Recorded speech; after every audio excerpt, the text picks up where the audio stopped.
할렐루야. 우리 인간은 모든 것을 할 수 없습니다. 공부도 분야가 너무 많아서 모든 공부를 다 할 수 없고, 또 취미와 운동도 워낙 종류가 많아서 다 배울 수 없습니다. 예술도 마찬가지고 체육도 마찬가지고 모든 분야가 얼마나 많은 게 있는지 모릅니다. 한 500년 살고 우리가 한 1000년 산다면 그래도 조금 할 수 있을 것 같습니다. 하나님이 우리를 이 세상에 보내신 것은 우리가 모든 것을 다 배우고 다 하기를 원하는 것이 아니라 하나님의 형상을 닮은 존재가 하나님의 뜻에 따라서 꼭 필요한 것, 해야 될 것, 중요한 것을 하기를 원하십니다. 아담과 하와를 통해서 하고 싶은 것, 노아를 통해서 하고 싶으신 일, 모세를 통해서 하나님께서 역사하고 싶은 일, 다윗을 통해서 하고 싶은 일이 있습니다. 자, 그렇다면 이 시대에 저와 여러분을 불러주시고 우리를 통해서 하고 싶은 것이 있기 때문에 저와 여러분이 이 자리에 있습니다. 여러분, 하나님께서 우리에게 원하신 게 뭐겠습니까? 우리가 그것을 한 단어로 이야기하면은 바로 사명입니다. 사도 바울은 그 사명을 발견했습니다. 처음에는 다른 사명을 가지고 있었습니다. 그러나 그 사명을 늦게서야 돌이킬 수 있었고, 늦게서야 진짜 사명을 발견할 수 있었습니다. 어릴 때부터 준비하고 공부하고 훈련받은 그 길을 걸어갔는데, 그게 오히려 하나님을 대적하는 게 되고 교회를 핍박하고 교인을 박해하는 일에 앞장을 서게 되었습니다. 그러나 사도 바울은 다메섹 도상에서 부활하신 예수님을 만난 다음에 그의 인생이 달라졌습니다. 전에는 핍박했던 교회를 이제는 그 교회를 보호하고 그 교회를 살리고 그 교회를 세우는 일에 누구보다도 앞장섰습니다. 첫 교회의 시작이었던 예루살렘 교회, 핍박을 받아서 제자들이 흩어지고 많은 성도들이 흩어졌습니다. 자, 이렇게 예루살렘 교회가 핍박받고 어려운 상황 가운데 있을 때 사도 바울은 이 성령 강림을 통해서 세워진 첫 교회가 이렇게 어려움에 처하면 안 되겠다, 이런 마음을 가지고 예루살렘 외에서 세워진 교회에 도움을 요청합니다. 자, 우리가 첫 모교회 같은 이 교회를 살려야 됩니다. 우리가 지금 이 교회를 도와주지 않으면 이 교회는 힘듭니다 하면서 다른 교회에게 도움을 요청하는 장면이 고린도후서 9장에 나옵니다. 자, 먼저 고린도후서 9장 5절 말씀 같이 한번 봅니다. 시작. 그러므로 내가 이 형제들로 먼저 너희에게 가서 너희가 전에 약속한 연보를 미리 준비하게 하도록 권면하는 것이 필요한 줄 생각하였노니 이렇게 준비하여야 참 연보답고 억지가 아니니라. 자, 저는 어렸을 때, 여러분들도 마찬가지로 연보란 말을 어렸을 때 많이 들었는데 요즘 연보란 말 잘 사용하지 않습니다. 이 연보란 말은 헌금과 비슷한 말인데, 헌금이라는 단어하고 틀린 건 뭐냐? 특별한 목적을 가지고 헌금하는 것을 연보라고 합니다. 자, 사도 바울은 고린도 교회에게 편지를 쓰면서 여러분, 연보를 좀 해주십시오. 이 예루살렘 교회를 위해서, 돕기 위해서 여러분 미리미리 좀 준비해 주시고 연보를 좀 해주십시오라고 지금 편지를 쓰고 있습니다. 예루살렘 교회를 돕기 위해서는 필요한 물질이 있는데 당장에 가서 말하면은 사람들 마음도 급하고 그게 연보가 모금이 되지 않으니까 미리 준비해 달라고, 필요한 것을 미리 준비해 달라고 요청을 합니다. 그러면서 방금 읽었던 5절 말씀 보니까요, 이렇게 하여야 참 연보답고 억지가 아니니라. 연보할 때, 어떤 기금을 만들 때, 헌금할 때 억지로 하지 말라는 거예요.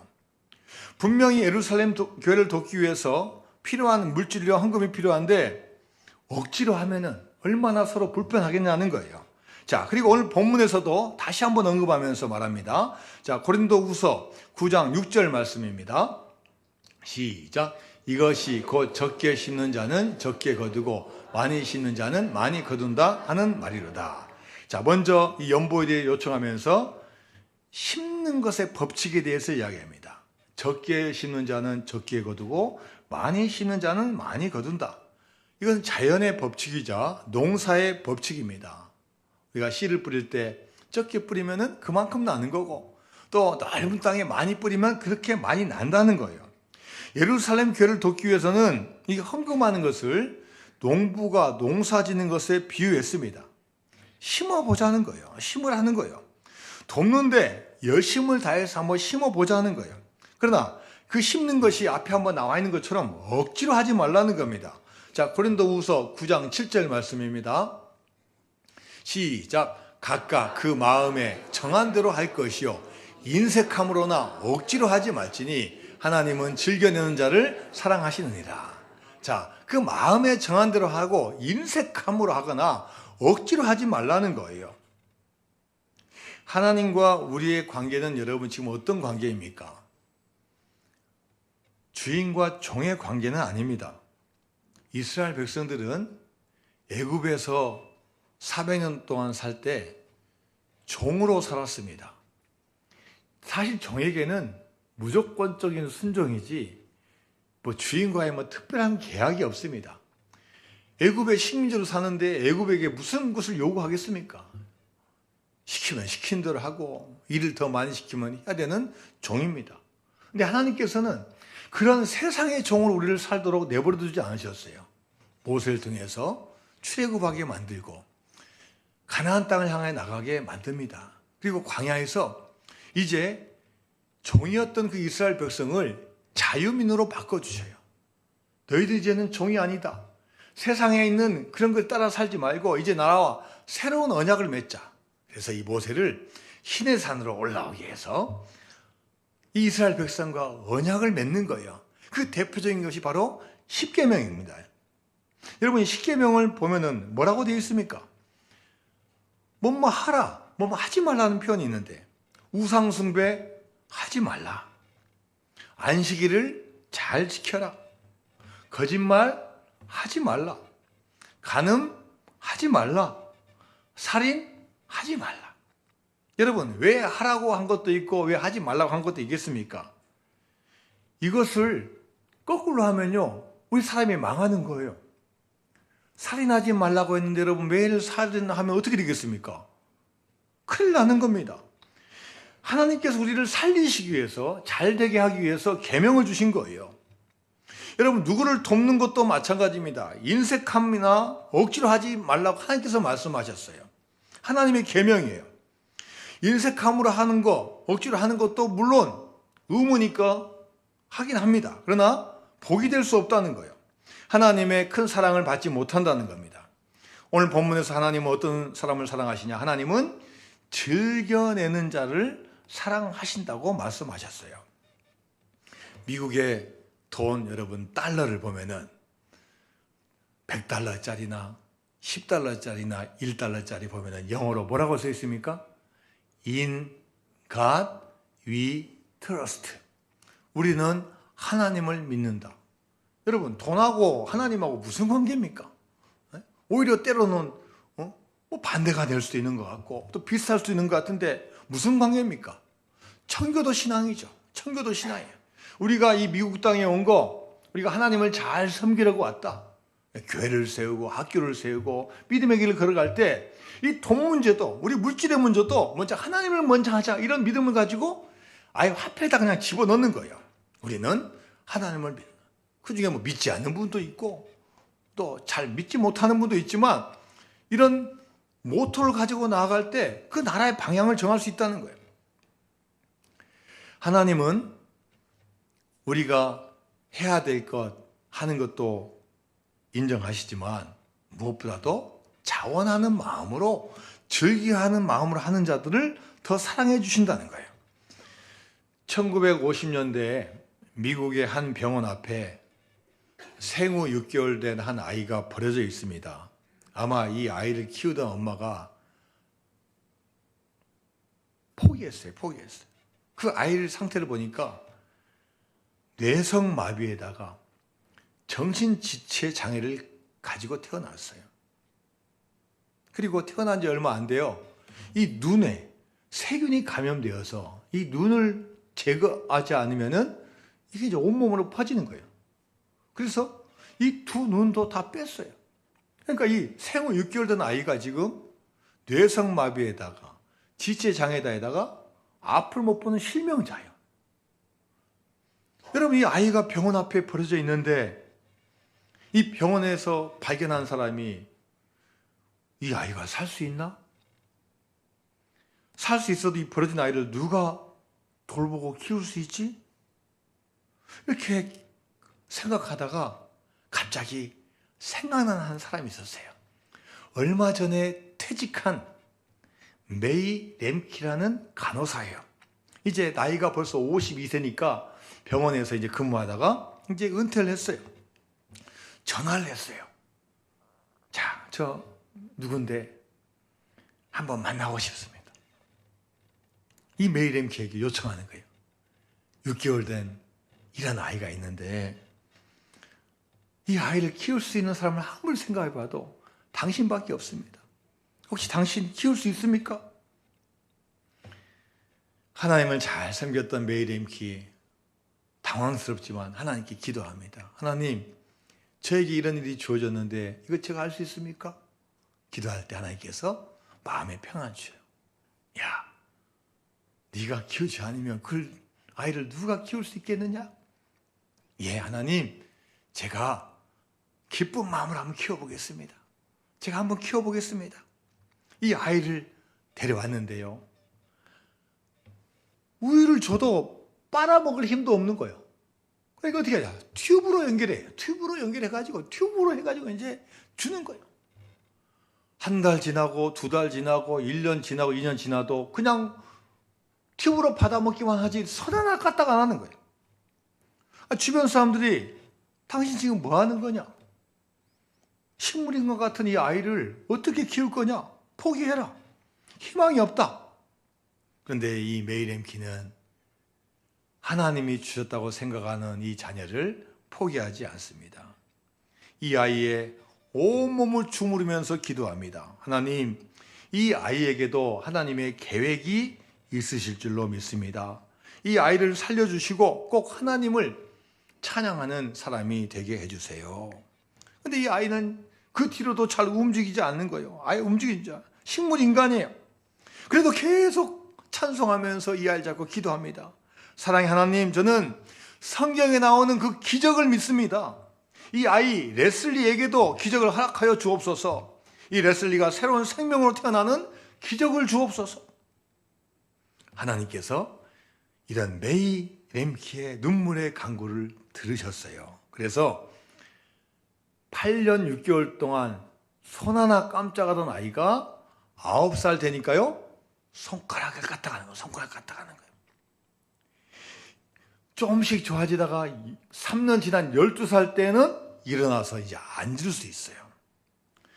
또 3년 지나서 15살 되니까 그때서야 이제 처음으로 자기의 힘으로 세상에서 일어서는 거예요.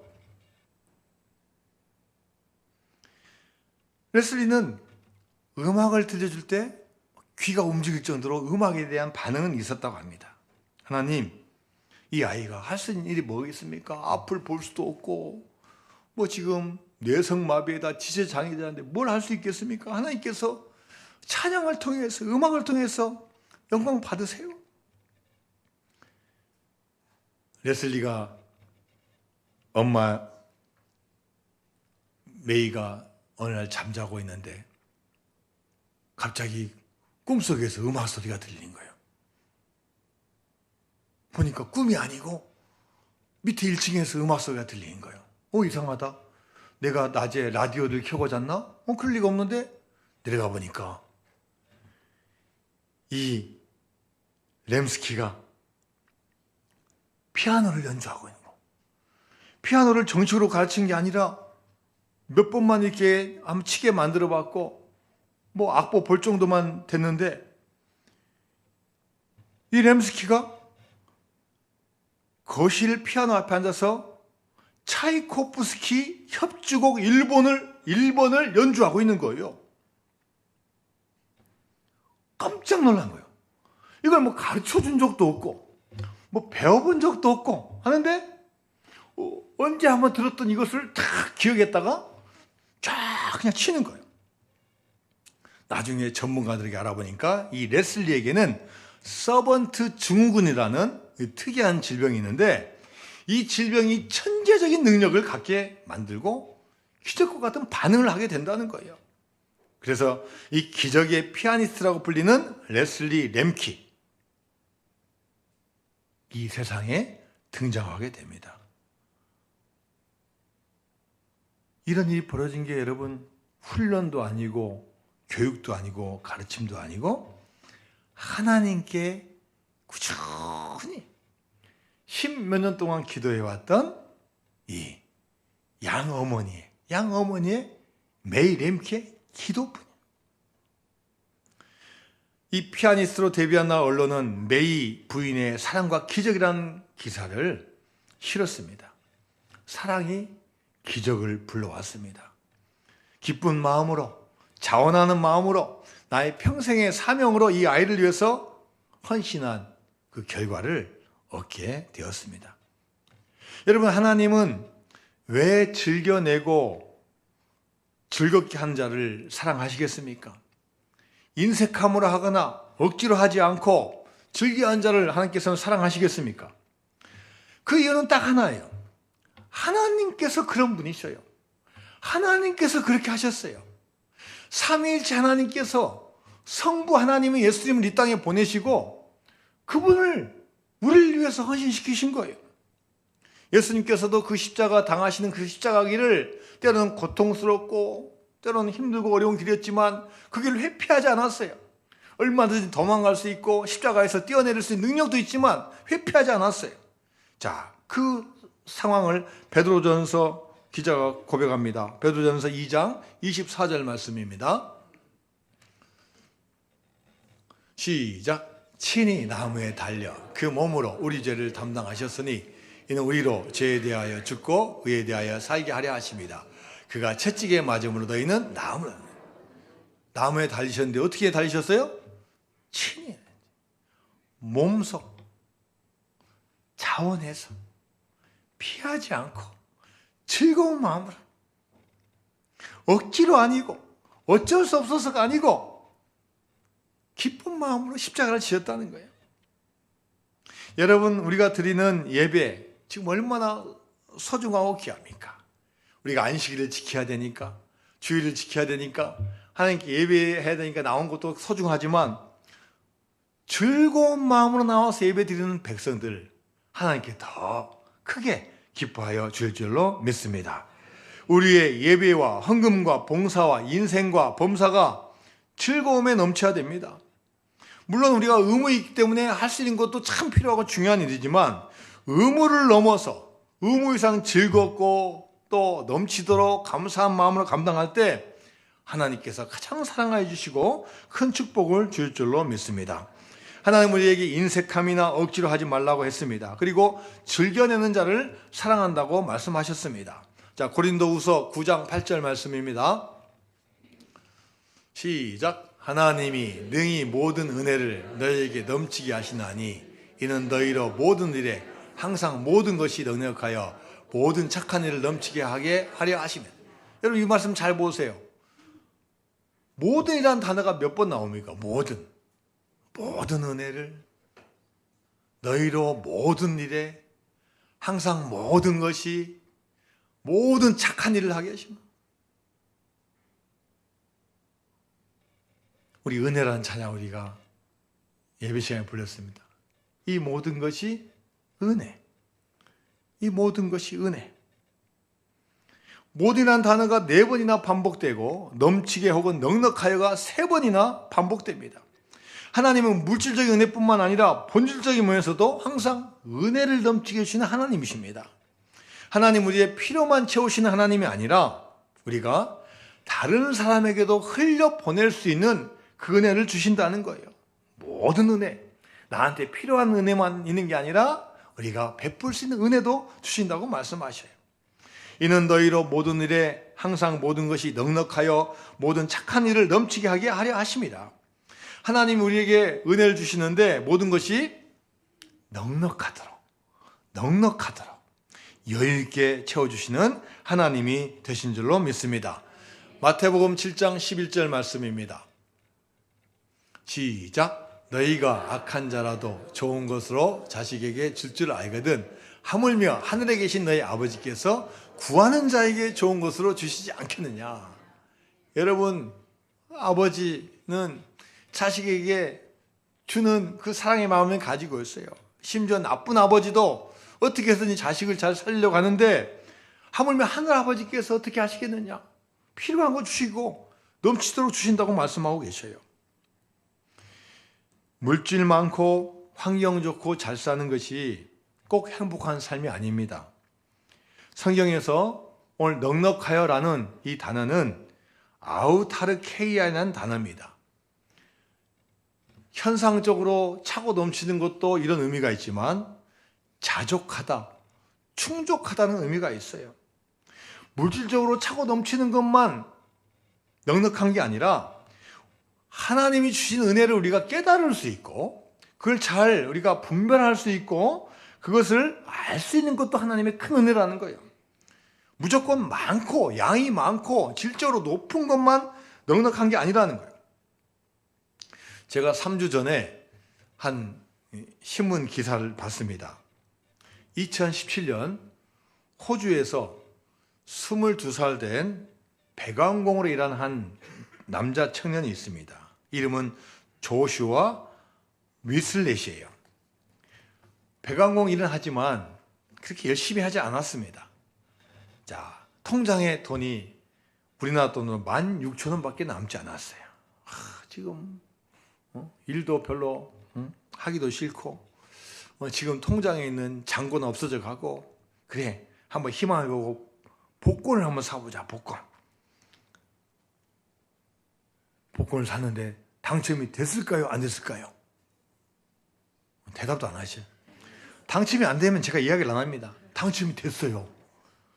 호주 달러로 2,200만 달러. 우리나라 돈으로 무려 200억이 당첨이 된 거예요. 200억. 여러분 돈이 많으시니까 놀라지도 않으셔요? 이 청년의 인생이 바뀌었어요. 인생이 역전됐어요.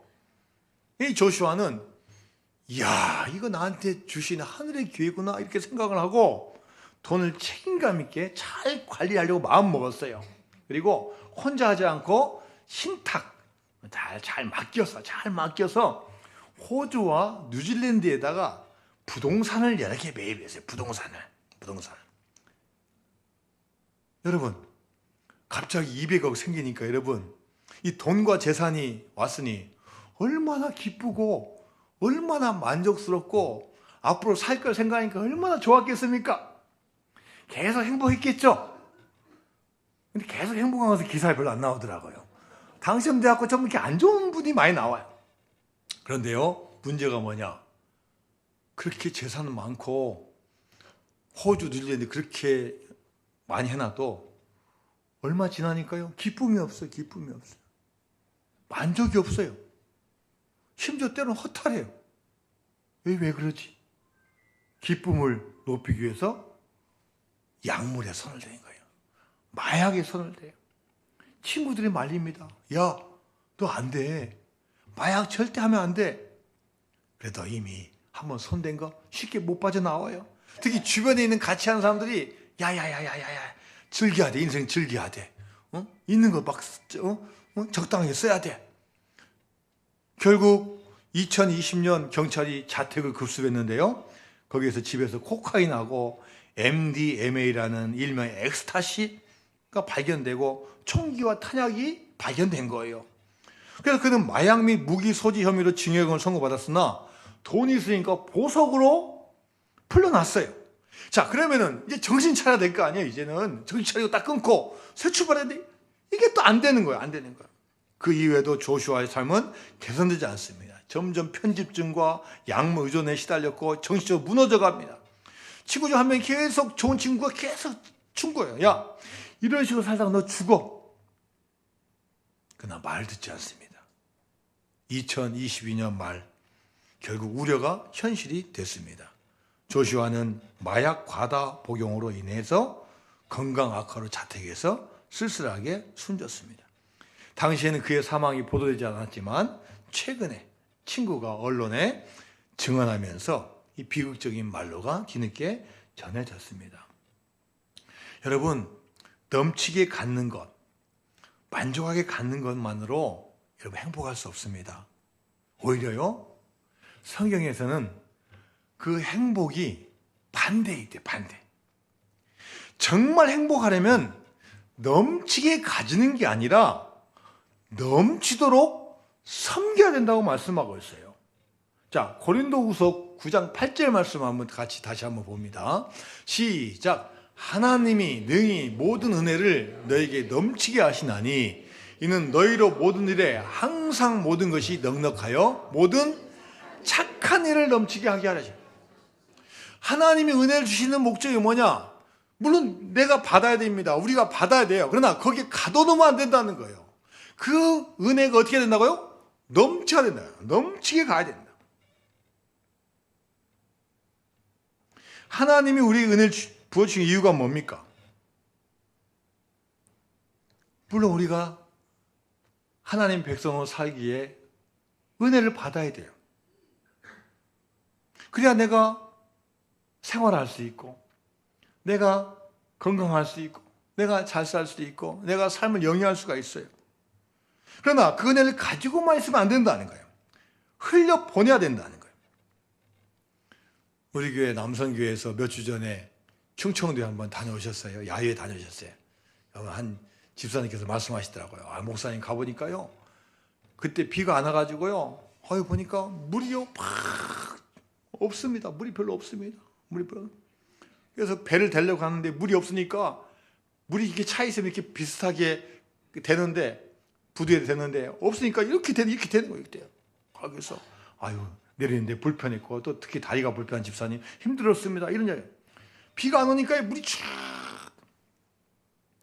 지금 인도하고 파키스탄은요, 전투하고 있고요. 전쟁 날 뻔해요. 전쟁 날 뻔해요.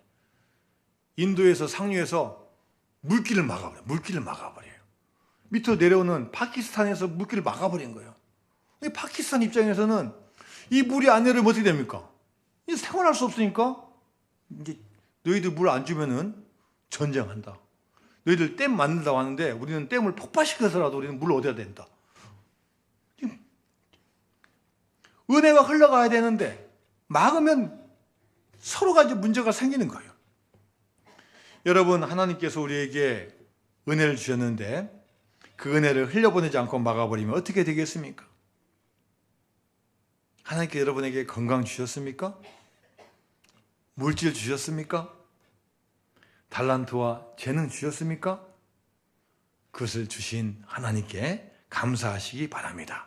그러나 감사에만 그치지 말고 그것을 가지고 착한 일을 하시기 바랍니다. 무엇보다도 착한 일을 넘치게 하시기 바랍니다. 물론 우리가 넘치게 받아서 넘치게 줘야 되지만, 하나님은요, 우리가 넘치게 줄 때 그 비어있는 것을 넘치게 채워주시는 거예요. 흘러가게 만들 때 그 비어있는 것을 하나님께서는 채워주시는 거예요.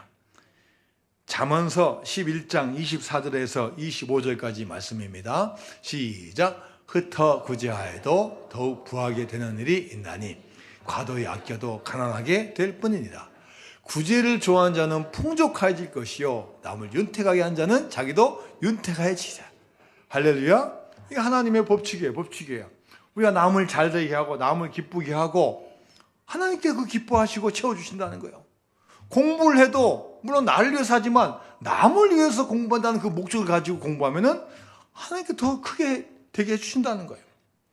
하나님의 사람 다윗이 한 고백이 있습니다. 시편 23편 1절 말씀입니다. 여호와는 나의 목자시니 내게 부족함이 없으리로다. 왜 다윗이 부족한 게 없겠습니까? 필요한 거 많이 있죠. 그런데 하나님과의 관계가 올바로 서 있으니까 하나님께서 필요한 거 주시는 거예요.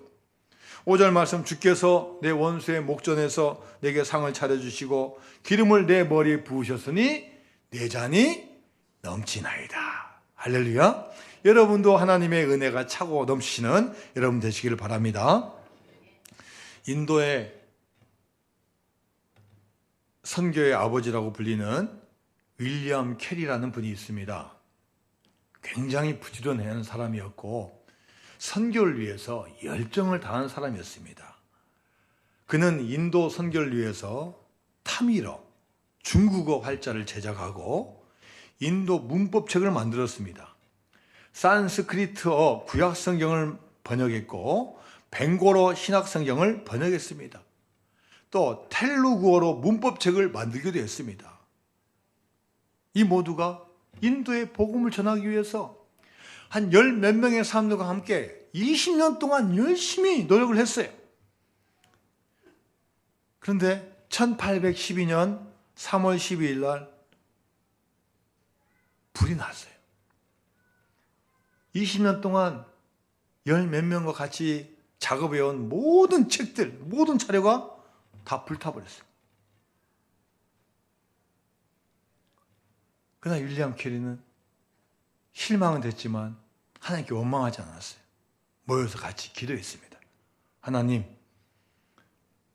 하나님께서 어떻게 하실지 우리는 알지 못합니다. 하지만 하나님은 이 모든 것을 사용하시고 합력하여 선을 이루실 줄로 믿습니다. 좌절하고 실망하지 않고 하나님의 은혜를 간구했어요. 이 불났다는 소식이 본토인 영국으로 소식이 들어왔습니다.